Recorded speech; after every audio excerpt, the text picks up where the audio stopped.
या देवी सर्वभूतेषु शक्तिरूपेण संस्थिता नमस्तस्यै नमस्तस्यै नमस्तस्यै नमो नमः।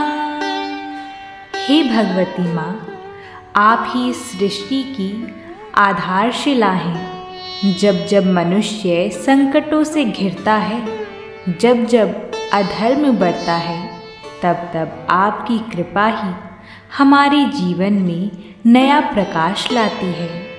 जय माता दी दोस्तों, ओम नमः शिवाय। आप सभी को चैत्र नवरात्रि की बहुत बहुत शुभकामनाएं। आज हम सभी नवरात्रि के प्रथम दिन माँ दुर्गा देवी की कथा को सुनेंगे।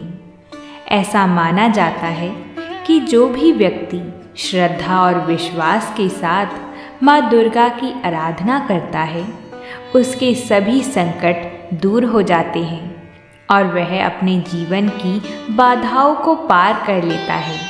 महान कवि कालिदास ने भी कहा है कि माँ की कृपा जिस पर होती है, वह निराशा से आशा की ओर बढ़ता है, अंधकार से प्रकाश में प्रवेश करता है। आज की कथा केवल एक प्राचीन ग्रंथ की गाथा नहीं है, बल्कि यह हर उस व्यक्ति के लिए सीख है जो जीवन की कठिनाइयों से जूझ रहा है। चाहे बाधाएं कितनी भी बड़ी क्यों ना हो, माँ की भक्ति और श्रद्धा से हर समस्या का समाधान संभव है।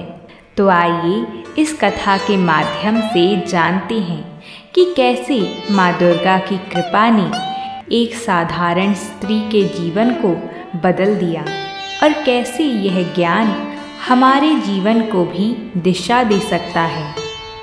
बोलिए माँ दुर्गा देवी की जय हो। बृहस्पति जी बोले, हे ब्रह्मा जी, हे ब्राह्मण, आप अत्यंत बुद्धिमान, सर्वशास्त्र और चारों वेदों को जानने वालों में श्रेष्ठ हो। हे प्रभु, कृपा कर मेरा वचन सुनो। चैत्र और अश्विन और आषाढ़ मास के शुक्ल पक्ष में नवरात्रि का व्रत और उत्सव क्यों किया जाता है? हे भगवान, इस व्रत का फल क्या है? किस प्रकार करना उचित है? और पहले इस व्रत को किसने किया, सो विस्तार पूर्वक कहो।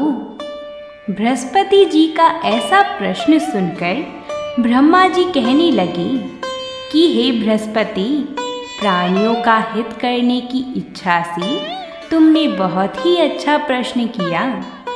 जो मनुष्य मनोरथ पूर्ण करने वाली दुर्गा, महादेवी, सूर्य और नारायण का ध्यान करते हैं, वह मनुष्य धन्य है। यह नवरात्रि व्रत संपूर्ण कामनाओं को पूर्ण करने वाला है। इसके करने से पुत्र चाहने वाले को पुत्र, धन चाहने वाले को धन, विद्या चाहने वाले को विद्या और सुख चाहने वाले को सुख मिल सकता है। इस व्रत को करने से रोगी मनुष्य का रोग दूर हो जाता है, मनुष्य की संपूर्ण विपत्तियां दूर हो जाती हैं और घर में समृद्धि की वृद्धि होती है। बांझ को पुत्र प्राप्त होता है, समस्त पापों से छुटकारा मिल जाता है और मन की मनोरथ सिद्ध हो जाती है। यदि व्रत करने वाला मनुष्य सारे दिन उपवास ना कर सके तो एक समय भोजन करे और 10 दिन बंधु बांधवों के साथ नवरात्रि व्रत की कथा का श्रवण अवश्य ही करे और साथ ही हो सके तो दुर्गा सप्तशती का पाठ या श्रवण जरूर करे। समस्त पापों को दूर करने वाली इस व्रत के करने से ऐसा कौन सा मनोबल है जो सिद्ध नहीं हो सकता? हे बृहस्पति, जिसने पहले इस व्रत को किया है, उसकी पवित्र कथा मैं तुम्हें सुनाता हूँ। तुम सावधान होकर सुनो। इस प्रकार ब्रह्मा जी का वचन सुनकर बृहस्पति जी बोले, हे ब्राह्मण, मनुष्यों का कल्याण करने वाली इस व्रत की कथा को मेरे लिए कहो। मैं सावधान होकर सुन रहा हूँ। आपकी शरण में आई हुई मुझ पर कृपा करो। ब्रह्मा जी बोली, पीठत नाम की मनोहर नगर में एक अनाथ नाम का ब्राह्मण रहता था। वह भगवती दुर्गा माता का भक्त था। उसके संपूर्ण सद्गुणों से युक्त मानो ब्रह्मा की सबसे पहली रचना हो ऐसी यथार्थ नाम वाली सुमति नाम की एक अत्यंत सुंदर पुत्री उत्पन्न हुई। वह कन्या सुमति अपने पिता के घर बाल्यकाल में अपनी सखी के साथ क्रीड़ा करती हुई इस प्रकार बढ़ने लगी जैसे शुक्ल पक्ष में चंद्रमा की कला बढ़ती है। उसका पिता प्रतिदिन जब माँ दुर्गा की पूजा कर हवन किया करता, वह उस समय नियम से वहाँ उपस्थित रहती। एक दिन सुमति अपनी सखियों के साथ खेल में लग गई और माँ भगवती के पूजन में उपस्थित नहीं हुई।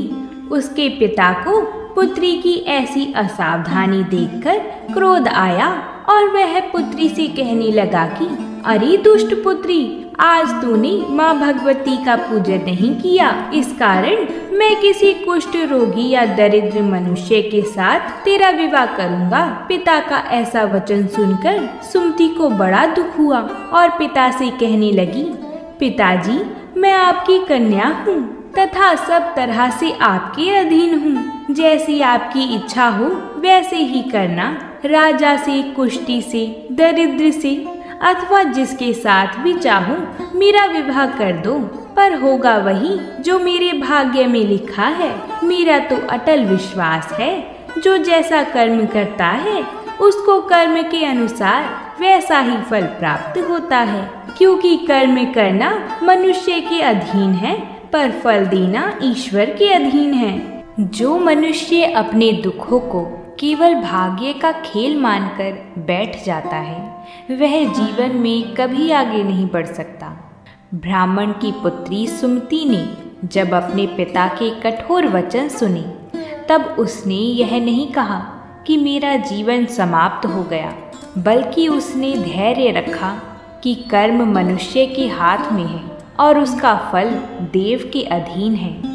आज के समय में भी जब हमें कठिनाइयाँ घेरती हैं, तब हमें यही सोचना चाहिए कि परिस्थितियाँ चाहे जितनी भी विपरीत हों, हमें अपने कर्म को श्रेष्ठ बनाना है। इस प्रकार कन्या के बिना डरे वचन सुनकर ब्राह्मण ने क्रोधित होकर अपनी कन्या का विवाह एक कुष्ठी के साथ करा दिया और अत्यंत क्रोधित होकर पुत्री से कहने लगा कि पुत्री, अपने कर्मों का फल भोगो, देखते हैं भाग्य के भरोसे रहकर क्या करती हो।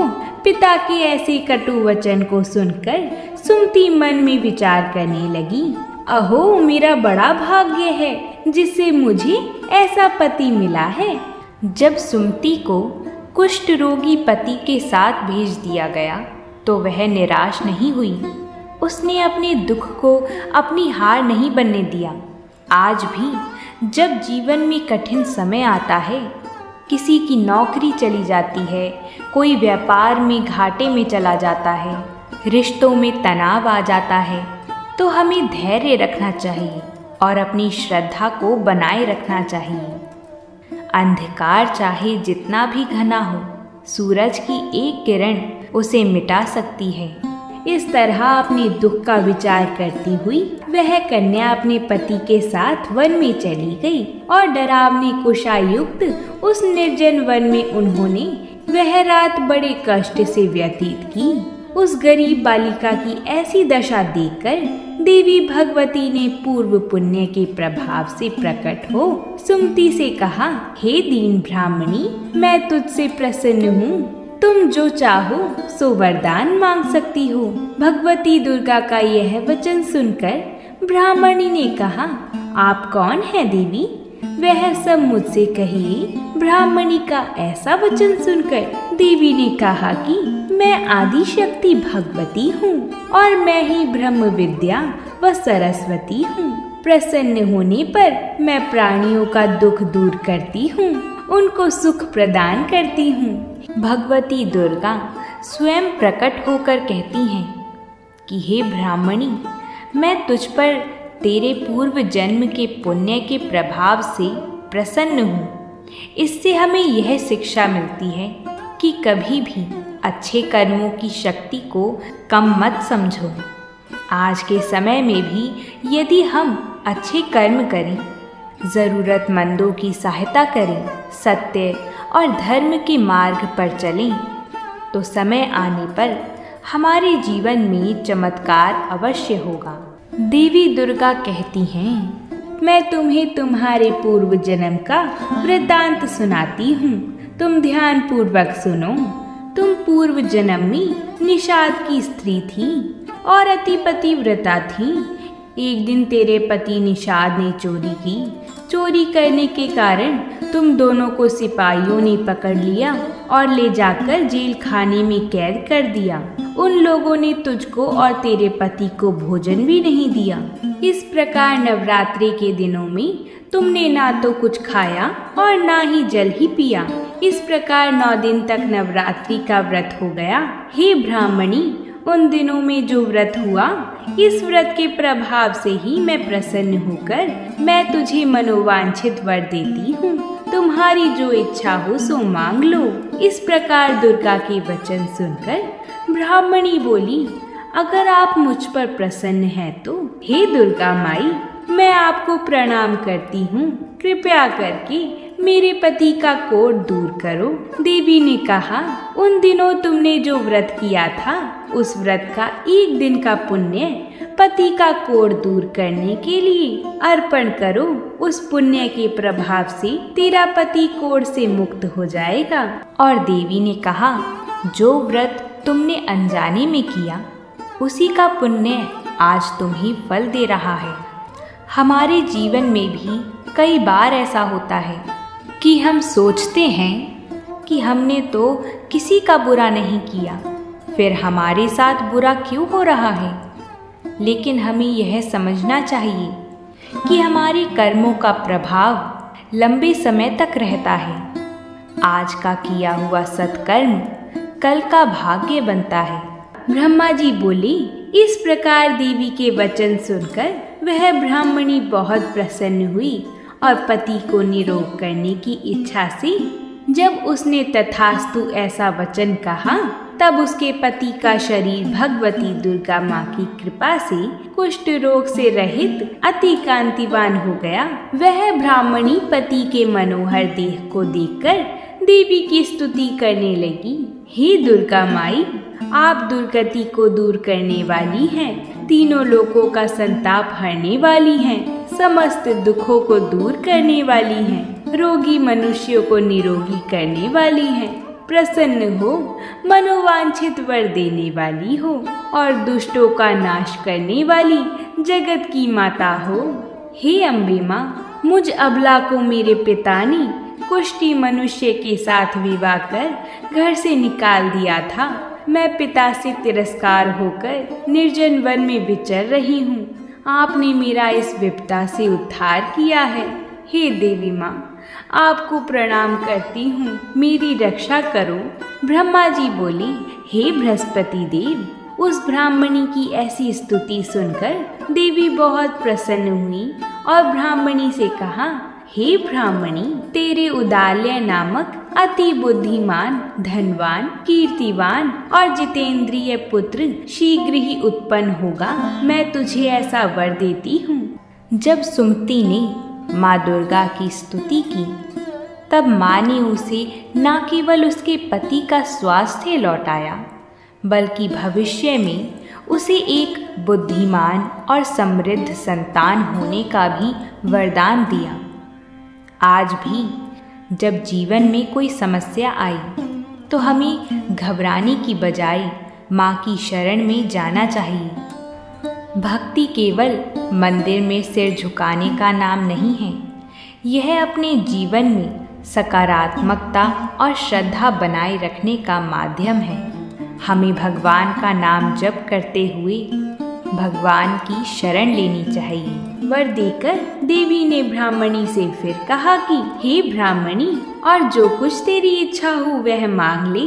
भगवती दुर्गा का ऐसा वचन सुनकर सुमति ने कहा कि हे भगवती माँ, अगर आप मुझ पर प्रसन्न हैं तो कृपा कर मुझे नवरात्रि व्रत की विधि और उसके फल का विस्तार से वर्णन करें। इस प्रकार ब्राह्मणी के वचन सुनकर माई दुर्गा ने कहा, हे ब्राह्मणी, मैं तुम्हें संपूर्ण पापों को दूर करने वाली नवरात्रि व्रत की विधि बतलाती हूँ, जिसको सुनने से मोक्ष की प्राप्ति होती है।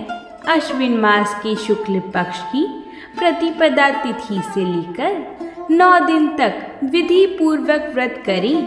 यदि दिन भर व्रत ना कर सके तो एक समय भोजन करें। विद्वान ब्राह्मणों से पूछकर घट स्थापना करें और वाटिका बनाकर उसको प्रतिदिन जल से सींचें। माता महाकाली, माता महालक्ष्मी और माता महासरस्वती देवी की मूर्तियां चौकी पर स्थापित करके उनकी नित्य विधि सहित पूजा करें और पुष्पों से विधि पूर्वक अर्घ दें। बिजोरा के फल से अर्घ देने से रूप की प्राप्ति होती है। जायफल से अर्घ देने से कीर्ति आती है। दाख से अर्घ देने से कार्य की सिद्धि होती है। आंवले से अर्घ देने से सुख की प्राप्ति होती है और केले से अर्घ देने से आभूषणों की प्राप्ति होती है। इस प्रकार पुष्पों और फूलों से अर्घ देकर व्रत समाप्त होने पर 9वें दिन यथाविधि हवन करें। खांड, घी, गेहूं, शहद, जौ, तिल, बिल्व, नारियल, दाख और कदम्ब आदि से हवन करें। गेहूं से होम करने से लक्ष्मी की प्राप्ति होती है। खीर एवं चंपा के पुष्प से धन की प्राप्ति और बेल पत्तों से तेज व सुख की प्राप्ति होती है। ऐसा करने से मनोवांछित वस्तुओं की प्राप्ति होती है। व्रत करने वाला मनुष्य इस विधि विधान से हवन करे। व्रत की कथा को नित्य सुने, आचार्यों को अत्यंत नम्रता के साथ प्रणाम करें और यज्ञ की सिद्धि के लिए उसे दक्षिणा दें। इस प्रकार बताई हुई विधि के अनुसार जो भी व्यक्ति इस व्रत को करता है उसके सब मनोरथ सिद्ध होते हैं। इसमें तनिक भी संदेह नहीं है। इन 9 दिनों में जो कुछ दान आदि दिया जाता है उसका करोड़ों गुना फल मिलता है। इस नवरात्रि व्रत करने से अश्वमेघ यज्ञ का फल मिलता है। हे ब्राह्मणी, इस संपूर्ण कामनाओं को पूर्ण करने वाली उत्तम व्रत को तीर्थ, मंदिर अथवा घर में विधि पूर्वक करना चाहिए। यह हमें सिखाती है कि अनुशासन और संयम का जीवन में बहुत महत्व है। नवरात्रि केवल उपवास का नाम नहीं है, बल्कि यह आत्म संयम, सकारात्मकता और बुरी आदतों को छोड़ने का एक अवसर है। दोस्तों, इस कथा से हमें यह सीख मिलती है कि कठिन समय में भी अपना धैर्य बनाए रखना चाहिए। कर्म का प्रभाव हमेशा बना रहता है, इसलिए अच्छे कर्म करें। श्रद्धा और भक्ति से हर समस्या का समाधान संभव है। अनुशासन और संयम जीवन को सफल बनाते हैं। ब्रह्मा जी बोले, हे बृहस्पति देव, इस प्रकार ब्राह्मणी को व्रत की विधि और फल बताकर देवी अंतर्ध्यान हो गई। जो भी मनुष्य या स्त्री इस व्रत को भक्ति पूर्वक करता है वह इस लोक में सुख प्राप्त करके अंत में दुर्लभ मोक्ष को प्राप्त होता है। यह इस दुर्लभ व्रत का महात्म्य है जो मैंने तुम्हें बतलाया है। यह सुनकर बृहस्पति देव जी आनंद से प्रफुल्लित होकर ब्रह्मा जी से कहने लगे कि हे ब्रह्मदेव, आपने मुझ पर अति कृपा की है जो मुझे इस नवरात्रि का महात्म्य सुनाया। ब्रह्मा जी बोले कि हे बृहस्पति देव, यह देवी भगवती की शक्ति संपूर्ण लोकों का पालन करने वाली है। इस महादेवी के प्रभाव को कौन जान सकता है। तो यदि आपके जीवन में भी कोई संकट है तो माँ दुर्गा की शरण में जाइए, अच्छे कर्मों का सहारा लीजिए और अपने विश्वास को मजबूत रखिए। एक दिन समय बदलेगा, परिस्थितियाँ बदलेंगी और जीवन में नया प्रकाश आएगा। और अगर आप सभी को ये कथाएं पसंद आईं तो अपने दोस्त और परिवारजनों के साथ इन कथाओं को शेयर ज़रूर करिएगा। अब हम आपसे कल मिलेंगी दुर्गा माता की दूसरी शक्ति अर्थात दूसरे स्वरूप की कथा के साथ। तब तक के लिए प्रेम से बोली जयकारा शेरावाली दा, बोल सांचे दरबार की जय हो। तो दोस्तों, कैसी लगी आपको यह कथा? कमेंट करके हमें ज़रूर बताएं और ऐसी ही अद्भुत पौराणिक कथाओं के लिए हमारे चैनल को सब्सक्राइब करें। प्रेम से बोलिए जय माता दी।